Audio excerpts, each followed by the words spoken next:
It's funny how every generation goes through this thing of want. Everything that's available to us, we want it. We want more. We want the updated vehicle. We want the bigger home. We want more and more and more and more. Where does it end? It doesn't end in happiness. It doesn't feed you that. We find out as we get older, you simplify everything because the rest of it's nonsense. If you're poor or you don't have much to work with, be thankful for that. Because if you gain a little bit of work and you can do something for yourself, that's the greatest asset in the world. Is you can use your brain and still go out and do something, even if it's the smallest of jobs. And it makes you a better person. It humbles you. And when you're humbled, you feel grateful.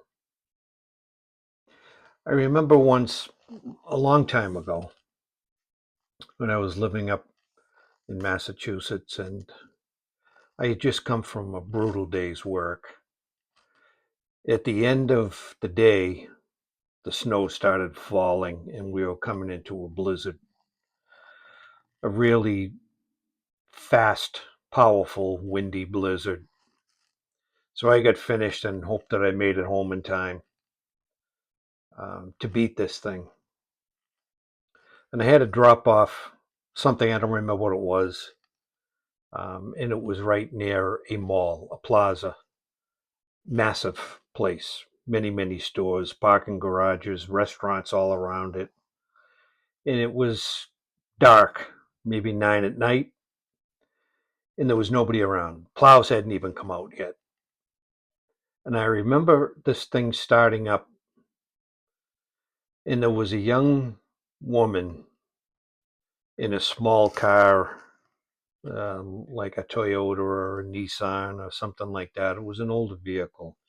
And she was stuck just outside the parking lot trying to get onto the main road. And it was the only way to get out onto the main road without going all the way around this plaza again. What happened was I approached the vehicle, snow blinding sideways. She had her wipers on. She couldn't see out the window. And she was an attractive young, I don't know, 21, 22, somewhere around there. And I said, "Are you stuck?" And she was really afraid. She was very afraid. I think of me, a construction worker in a pickup truck. I said, "Do you need some help?" And she said, "Well, I'm not going anywhere. I step on the gas. I just keep sliding backward and I go a little bit forward."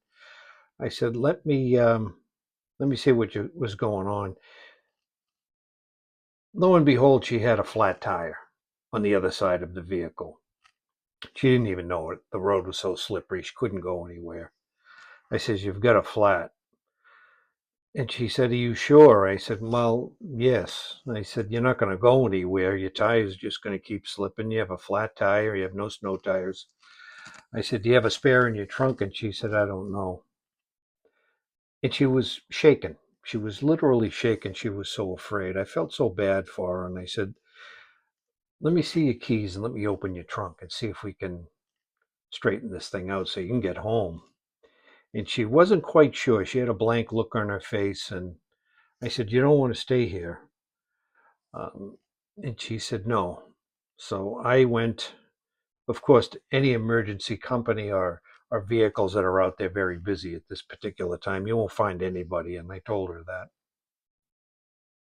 So in her trunk, she had a spare. She had a spare, a jack. She had everything to get out of this.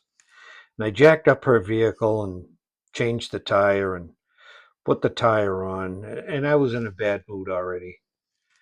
And coincidentally, it was on my birthday, but I had nowhere to go. I was working for myself. I didn't have a girlfriend at the time, or it was probably, 30-ish, 28, somewhere around there.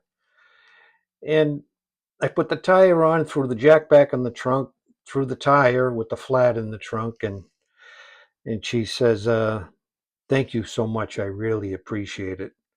And we got to talking a little bit about her job. I said, "You better get going."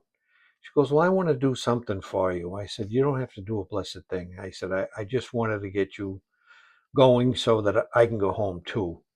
I said, "I'm going home and see my dog and sit down and have a bowl of something and warm." And she goes, "Oh, that's so wonderful. Do you live alone?" I said, "Yep, I live alone with my animals, and it's my birthday." She said, "Oh my God, I should give you something." I said, "I don't want, I don't want anything." I said, "Thank you very much." This kid was so afraid of me. And when she drove away, I said, "This woman is so afraid because of what goes on a daily basis in and around us." And she said, "Let me take your phone number and your address." I said, "Well, you don't have to do that. Don't worry about it." So she took my license plate without me knowing it. And after a while, she had sent me, it was probably a couple of weeks later, she had sent me a nice card, and she had sent me some homemade brownies and said, "Thank you very much and happy birthday." And I was just miserable when I was doing this. It was just a big pain in the neck, and I'm trying to help this woman out, and I wanted to get home. It was snowed out. I really didn't feel like doing it anyways in the first place, but she was stuck. And I thought about it and I said, this is all that life is about, is helping people. That's all it's about, is helping people. If we could get everyone to do this without feeling miserable going someplace that you have to be, which is probably not true in the beginning anyways, is having to be somewhere, but in a snowstorm, and I'm sure there'd be days when a lot of people would just try to drive around her. I would even try to drive around her, I think, sometimes, depending on what was going on, where I had to be, or whatever. But when I sat and ate the brownies and read the card, I was so grateful and so happy that I helped this kid. I was so wrapped up in my own ways, in my own hurries, in my own mind racing, that I'm glad that this happened and I had to get out of my truck in a blinding snowstorm to help a kid that needed it. That's what life is all about, period. Thank you. Larry McDonald.